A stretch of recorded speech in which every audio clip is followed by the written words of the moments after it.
Hello and welcome to the Inner Loop podcast. My name would be Shane Allen, of course, always joined by Michael Colon, co-creator, co-host of this here podcast. And we are joined today by one of our writers for the Inner Loop blog, Luc Theirs. Luc, hello, how are you doing? Hey, what's up? How you guys doing? It's okay to see your faces. I'm not mad about it. It's good to see. It's good to see yours. I'm excited for you, to see you in the Dexter reboot. You've got a look. You've got quite the quarantine look, I gotta say. Yeah. Except the only person I'm killing is myself. Huh? Yeah, it's a 5-minute long episode. It's going to be exciting. It's a webisode. So today. If you've never listened to the podcast before, how it works is we do a service for Rochester, which is we actually look at the local news because you guys don't do it. The only people that look at local news are our fathers, and they're the ones in the comment sections on Channel 13 saying some wickedly racist shit. So we look at these news stories for you. We boil down to the top 2 news stories of the week, and we talk about them. But first, I'm going to give a quick plug to our Patreon. Patreon.com/Innerloop. Get signed up there. We're asking for $5 a month, and you get the audio feed of the podcast. And then there's also another section for $2 a month. If you don't like the podcast and you just like the blog and you just want to support us, I get it. I get it.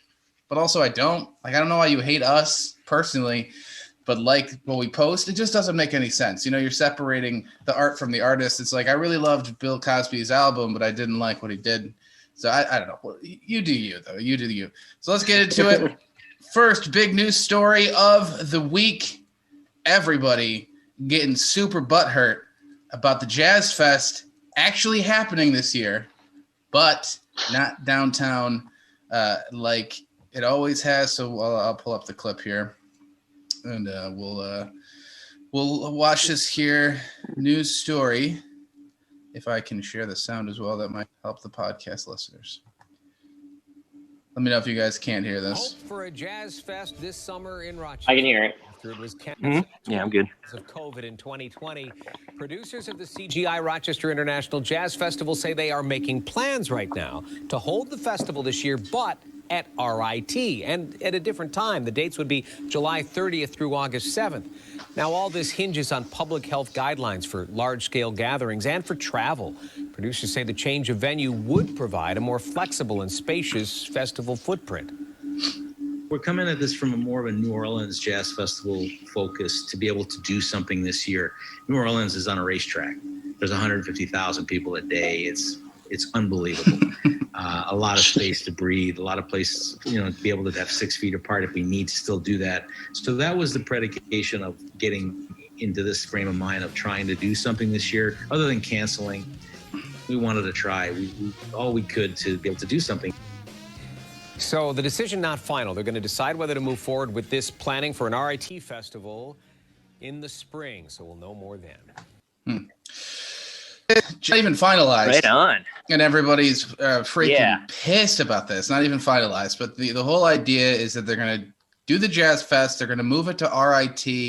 And it's out of, safety or whatever. And I think everybody's freaking out. And I blame the city newspaper, as I usually do about most things that go wrong in my life. The city newspaper, they ran a headline that was, Rochester Jazz Festival, head to the suburbs. And everybody's like, oh, fuck yeah, white flight. I don't know.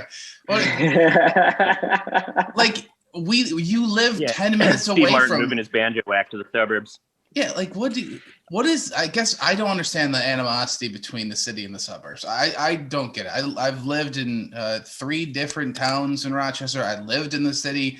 It's all the same shit. The weather is terrible. We hate ourselves. We're all depressed. Like, what is, because you live in the city where there's no business happening, that's where that makes you better than everybody else? I don't get it. I don't get it. Yeah, I mean, people get, I think, this past year has just made people emotional about any kind of public event. I didn't have a strong feeling about this until I watched that clip just now, but just want to say the guy tried to present New Orleans Jazz Fest as a sort of localized event happening in New Orleans. which I used to live there. I love that city, but I don't think you really need to know much about New Orleans to know that if it's happening in New Orleans, it's happening all the fuck over New Orleans. There's no, this is a ticketed event. And we're going to get everybody inside this gated area and no open containers while we're at it, boys. You know, like that's not, we all know that's not how it works. That was a dumb thing he said. So I don't know. Maybe I'm with these people that are angry about them moving it now, just out of pettiness. I mean, I get the anger from coming from the aspect of like, this is supposed to be downtown. This is like the whole, part of it was supposed to be bringing people into downtown and get money into businesses and stuff like that, which I understand. But if your argument is just like, the city's better, it's like, okay, what the fuck? You don't even like jazz. You fake jazz lovers. You kidding me? Like, oh, my jazz festival. I'm not gonna hear Trombone Shorty. Like, oh shit, shut up. You just like to get fucking hammered, drunk, and eat out of a food truck, and you can do that in the city all the time. That's the thing you can do. So I just found this out from this news article, but the city gives the jazz festival money. So last year when it got canceled, they were going to give them $243,000 to put it on. Now, because they're moving it to RIT, they're not getting the money because it's not in the city, right? Because they're not getting the influx of cash into the city. So they're throwing away 6 figures to move it to RIT. So there's got to be, I mean, this really has to be out of safety for they're looking out for the actual jazz fan, which is an 85-year-old man that lives, they're busing them from the homes here in Rochester to go to the jazz festival. And they're like, oh yeah, so if they get a little bit of COVID, they're fucking dead. So yeah, we'll do it. We'll have some fucking weird trumpet player from, Transylvania come out and he'll play his weird bullshit that nobody likes. And they'll be safe. Yeah, I want to say in regards to safety too, as somebody who likes jazz, Jazz Fest isn't as great of a risk for a spread of COVID because we're not going home to people and spreading it there because there's nobody in our homes. Nobody likes us. We like jazz. We're alone, So we might get other jazz heads sick, but there's not really a large risk of transmission outside the community. Yeah, I know. And well, the thing with jazz heads too, as I know with you guys, you don't do a lot of vocal cheering, right? It's not a lot of woos. It's right. It's a lot of snaps. Or am I thinking beat poetry? I can't fucking remember now. That's more of a beat poetry thing. The jazz people more just do sort of a discerning nod. Just you can't even tell if they like it or not. But not the spit transfer, So that's the key. It's good to go. Way to go, jazz people. Yeah, I don't know. I thought it was weird. I thought we'd be excited that something is actually happening. Like I didn't see anybody like, woohoo, an event. Like we haven't done anything in months. It's something's actually happening. We're doing it. Everybody's just like, fuck you. We're going, fuck our RIT. This huge employer in the city brings in thousands of people. I don't know. I thought that was weird. But so I guess the plan is, I think it's Mary Lupian. She is moving the funds from the Jazz Festival to the Fringe Festival, at least a portion of it. I think that's the plan. So I'm going to ask you guys, Jazz Fest versus Fringe Fest. Which one? If they're in you can only go to one, which one do you go to? Michael, I'll go to you first on that one. I want to hear your answer. Fringe, hands down, Fringe all day. I think Fringe has like a ton of variety, and I'm simply biased because I love the silent disco. And there's nothing better than just getting hammered at 1 a.m. around middle-aged folks in a giant tent, listening to people scream "Sweet Caroline." It goes, yeah. They have one that goes from. They have a couple that goes from 11 p.m. until I think 1 a.m. or 2 a.m. But it's either one. But it's early morning at that point. Yeah, I like Fringe Festival. The only time I did the silent disco, somebody made me go to an afternoon lunch one. So it was like 1 o'clock. It was on a weekday. So it's like a bunch of people that were working at HSBC, like we're just there in their fucking stocky outfits. And we're all just like listening to the hardest techno I've ever listened to.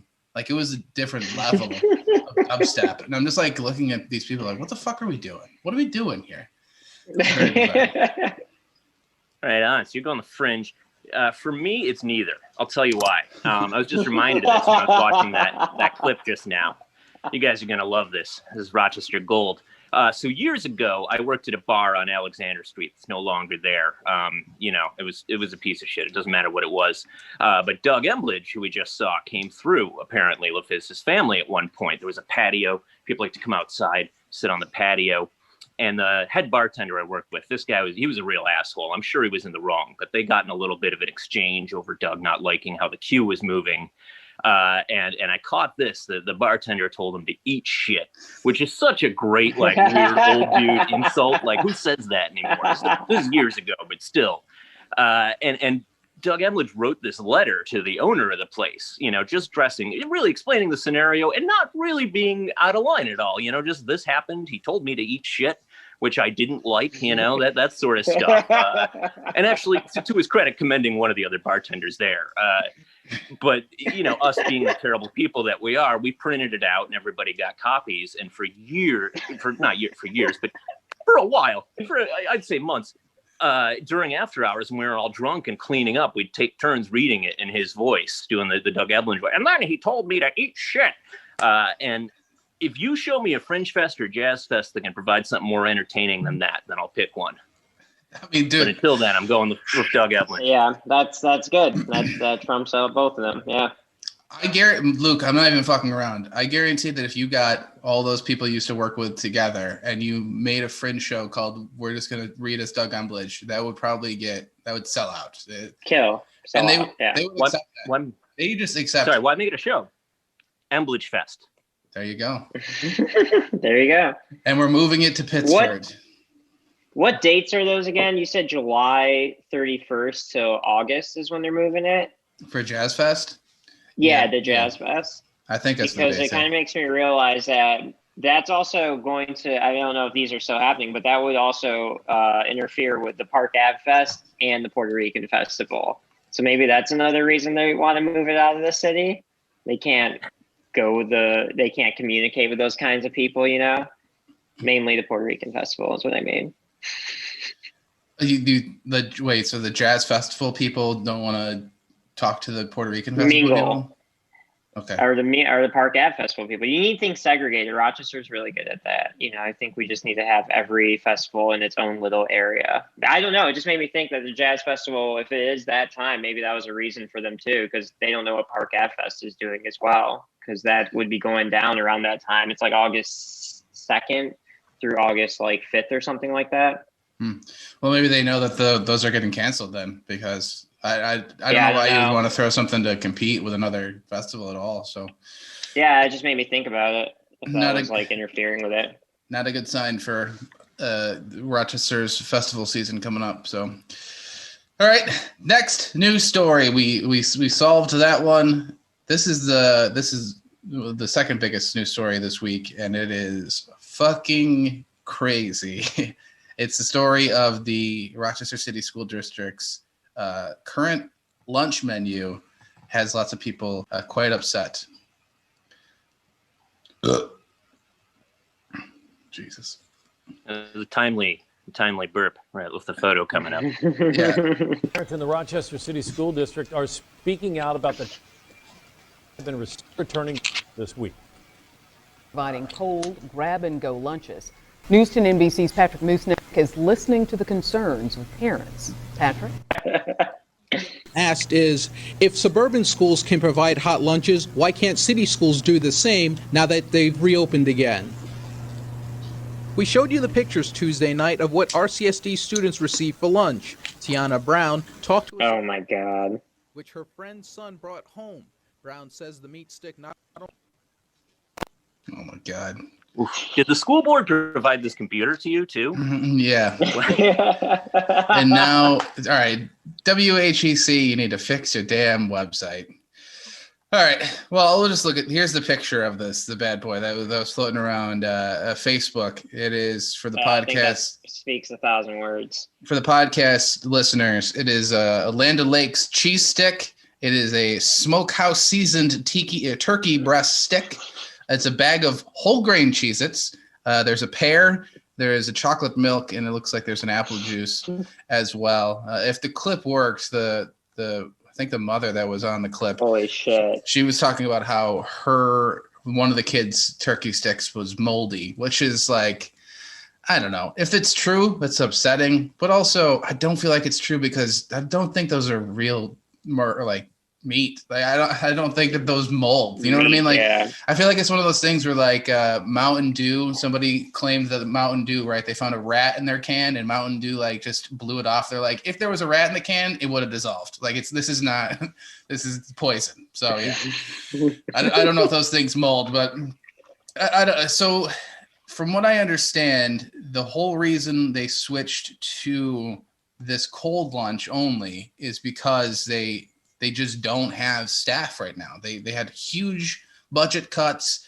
I think that they had to like cut their staff in half, and all the people that are still working are working limited hours. So that's why they had to do it.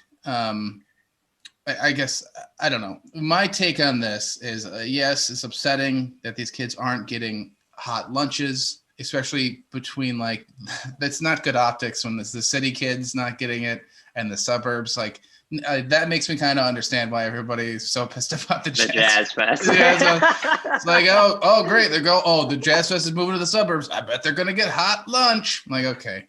But so that's weird. But also, if the whole idea of school is to prepare these kids for the real world, this is it. This is how you do it. You don't give them a hot lunch. This is literally what I eat for lunch most days when I'm in between my 6 jobs in this Rochester economy. You have to just eat at whatever gas station you can. I've ate gas station empanadas for breakfast. It's just this. I mean, and they were cold. They should have been hot, but they were cold.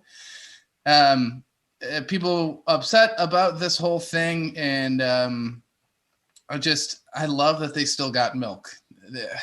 I don't understand the milk. I've thrown away so much milk in my life from these Rochester school lunches because they force it on you.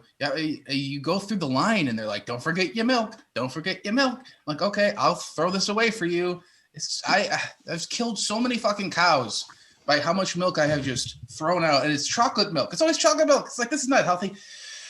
I don't know. So I don't know where you guys stand with this lunch. If you think that it is adequate nutrition, if you guys are upset about it, but go ahead. Talk to me about school lunches. Well, I mean, we're comics, and I assume at least some of us have worked in the food service industry. I know I have, so that is like a meal to some of us, But I think obviously when there's children involved, it's not quite as funny, Like it is kind of a bummer. It is weird that as far as like school, very sad. As far as like school budgets go, that hot lunch wasn't like, I feel like that's the top thing, and then you move on to the rest of the stuff. It's like, all right, let's get rid of square dancing, Yeah, let's get rid of square dancing and then maybe lunch. Yeah, it's like, so we're good with hot lunches. Okay, now, we can move on to pencils and buying more gator skin balls. Doors, windows. So, yeah, but whatever they need. My question for you guys is, I have 2 of them. First of all, I mean, I eat so much junk food. It's disgusting. So, but I want to know, like, what is your typical like junk food lunch? Like kind of like this. Like if you're throwing shit together at the gas station or whatever. Because that's what it looks like. It looks like the lunch lady was like, "Oh shit, fuck, I'm so late to work." And I had to stopped at a Fast Track and fucking bought a bunch of fake meat to give these kids. What's your typical junk food type of meal? I think my typical gas station was taquitos, like probably taquitos. I get Doritos, like a Mountain Dew, and then easily like 3 to 4 Slim Jims. Like that would be my quick gas station lunch. Slim Jim, yeah. You got to have the protein, I always taquitos are basically just some shells. I always try and get something healthy because I like lying to myself. But those little cups with the pretzels and the hummus on top, you know what I'm talking about? There's like 12 pretzels in there and a little bit of hummus, you know, that and like an apple. And then, you know, like you said, you need protein. Wait. Well, the apples to smoke weed out of. It's not to eat. But then, blows my mind. So and you're then, like, the guy. Maybe a beef burrito because you need protein, like you said. And then I'm lactose intolerant, so I also get a milk and throw it out. I can't have it. So I mean, we're programmed as children to throw away milk. You have to every meal you have to throw it out. Every morning I say the pledge and throw out a milk. I'm an American.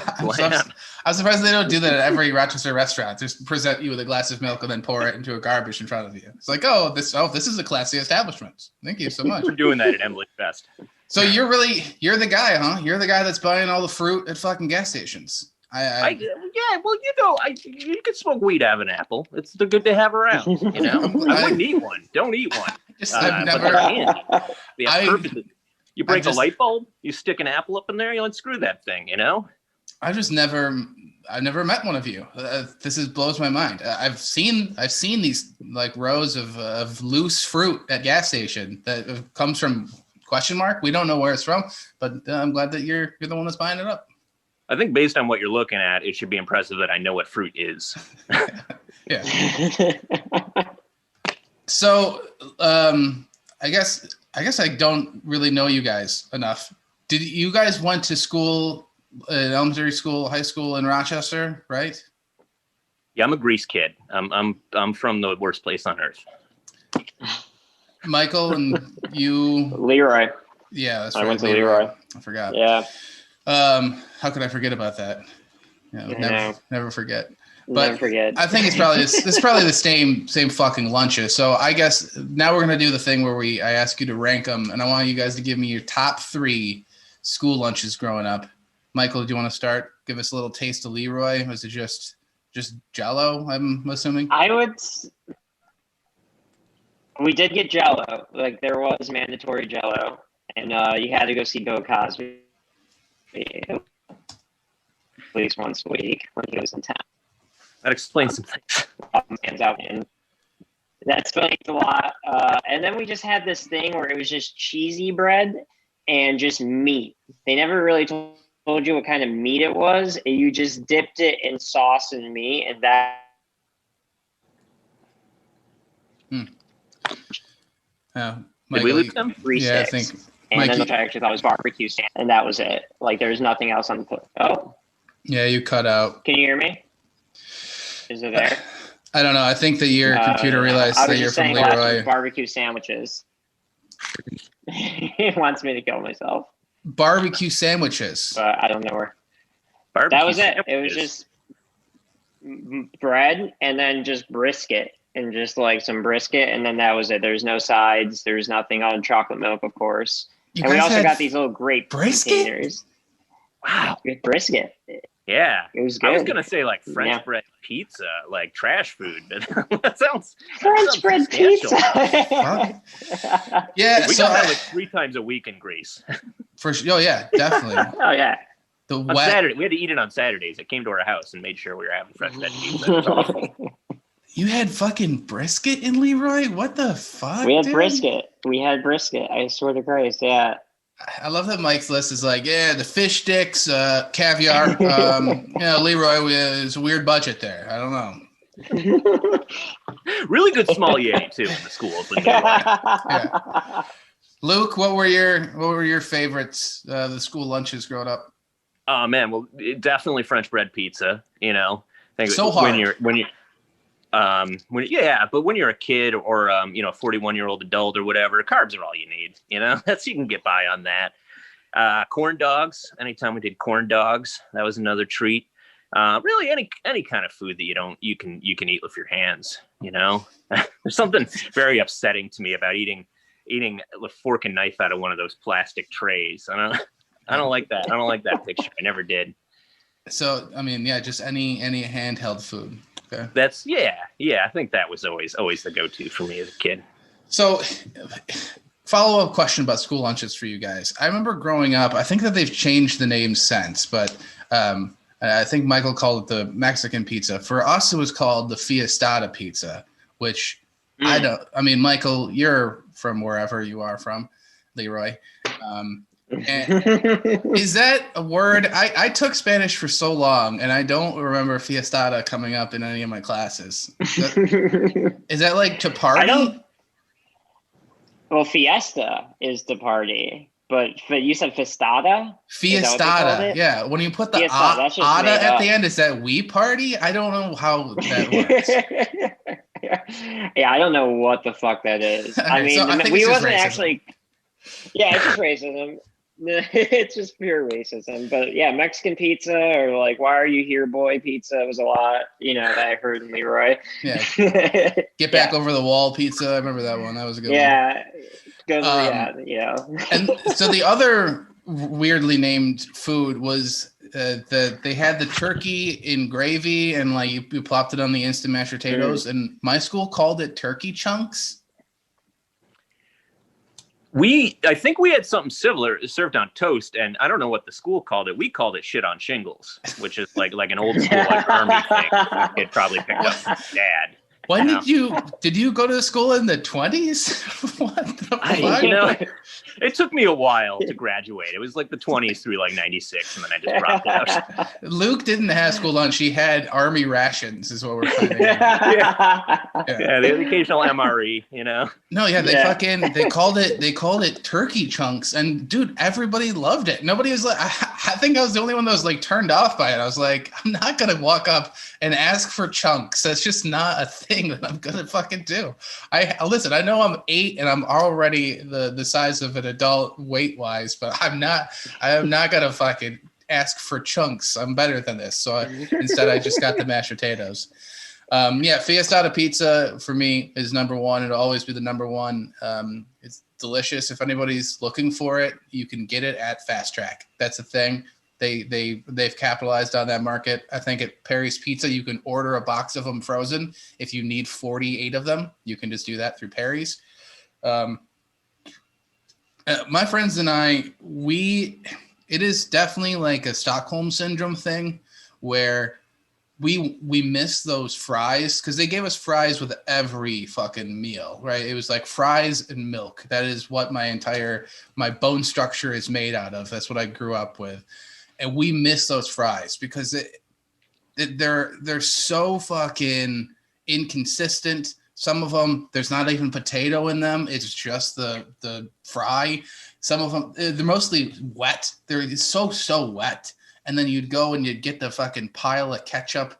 We miss those fries. And so we're still looking. If you guys know any restaurants that have wet fries, let me know and I'll show up.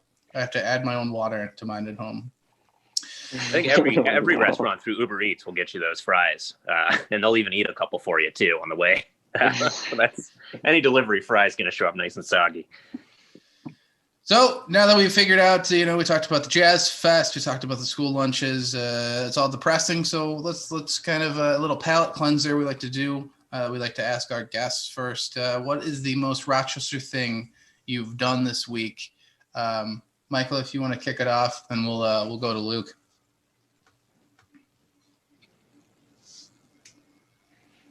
Yeah, I would say the most Rochester thing I've done is I got a flat tire in 490 because of a pothole. I think that's pretty Rochester. It could just be a winter thing, but it was right off Monroe Ave, and it's just craters that you hope to avoid. And I just slammed into one, and I had to change my tire right on 490, and it was horrific. Ooh, but that seems about par for course for Rochester, honestly. Glad you're still with us. Yeah. Did anybody stop to try to help you? And something garbage plate. No. A lot of laughs, a lot of please, get your car off the road. They called me Mexican pizza, a lot of get out of here, boy. Yeah, the pothole definitely, and the tire. I've lost many a tire to a pothole, and yeah, the fact that nobody stopped to ask if you were okay is very Rochester. Yes, I've had. Oh yeah. I've had so many drive-by laughings at me. It is it is upsetting. Like when I remember getting pulled over by the cops a few years ago, and just car after car laughing at me. I was like, "What the fuck is the matter with you people? You don't know what's going on. Have you seen the news? I could just be dead in the front seat. Jesus Christ." Luke, what is the most Rochester thing you've done this week? Oh man, most Rochester thing. Probably told a story about Doug Embledge on the Interloop podcast. I don't know if I'm going to top that one. Yeah, that's a pretty good one. Gotta say, like, It's so long ago. Doug Embledge is a smoke show. The dude's still got it. All right, I guess I'm the only one that's fucking turned on by him. Let's ask our listeners. Can we bring that up? Do you guys have like a guy like on Joe Rogan? How old is Embledge? Yeah, we have the same guy. Jamie. Hey, Jamie. Bring that up. I don't know if Doug Embledge's age is actually public record. I don't know how we would find that out. How fuckable is Doug Embledge is a real question. Post it in the comments. I want to hear about that. I actually think I DJ'd a wedding that he was at, and yeah, I think he threw down. He threw down pretty good. That's nice. Did you tell him to eat shit? Don't do that. He hates that. There was a picture of him when you would Google Doug Embledge for a while, and I think he took it down because of me, because I was blowing it up so much. It was like him in a bathtub. And I think I talked about it so much it like snuck up into the top 10 pictures for him. So, wow. Yeah, he's a good looking man. I'm not gonna let's leave it at that. Yeah, you didn't find his age? Right. I'm gonna go with like 600. I think he's got like vampire vibes, man. He looks too good at his age.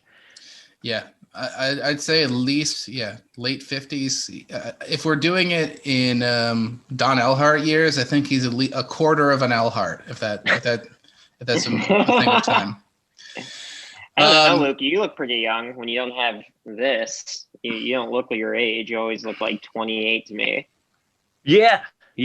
But that's from not going out in the sun. That's that's just from working nights my whole life and not really doing any work. That's more of a preservation thing.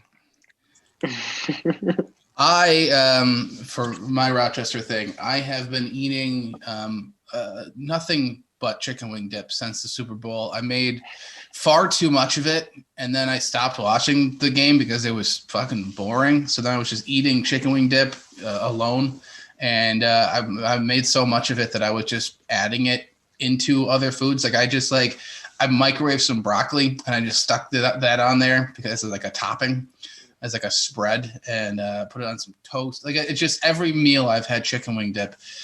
And what I'm trying to say is I haven't shit all week. There's nothing. It's just, I have not shit. That sounds like a great school lunch. Just some chicken wing dip on some raw broccoli. I think it might be better than what we just saw. Well, yeah, that's the classic school lunch, right? That you take the leftovers and you just recreate it, right? We definitely have buffalo wing spaghetti.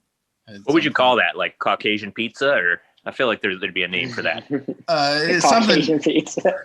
Yeah, hot chunks. Got to have chunks in the name. Rock the Brock. Yeah, I guess I would like to give an honorable mention to the school mozzarella sticks that were the worst. Just the worst. They were definitely like the crust of the pizza that nobody wanted, and then they just pretended like there was cheese in it. Those are brutal. So that's going to do it for the podcast. I mean, I think we solved a lot of things. We once again fixed Rochester. We made it better through the podcast. I want to thank Luke for popping on the old Interloop podcast. You can see his work on the Interloop blog. Go read his articles. Michael Colon, thank you so much. Once again, another plug for our Patreon. $2 a month. I think, no, $3 a month is the lowest. And you supporting the blog, we can actually make some money and continue doing this, because that would be good. Because if you like the blog, unfortunately, we got to get paid at some point. We keep on putting out merchandise. You guys don't want that. We got to find some money. We used to do events. There's these things called events we used to do, and we used to make money that way. But we can't do them. So we're trying to figure it out. Does this sound like I'm begging you for money? Because I am begging. We'll set up another tier in Patreon where if you spend $20 a month, I will come to your house and I will do whatever you want. I'll do your siding. I'll put some shit on shingles, whatever you need in your kitchen. I'll do it for you. Rock the Brock. But thank you. And we'll see you next time in the Interloop podcast. See you, Luke. See you, Mike. Thanks, guys. Take care, everyone. Thanks.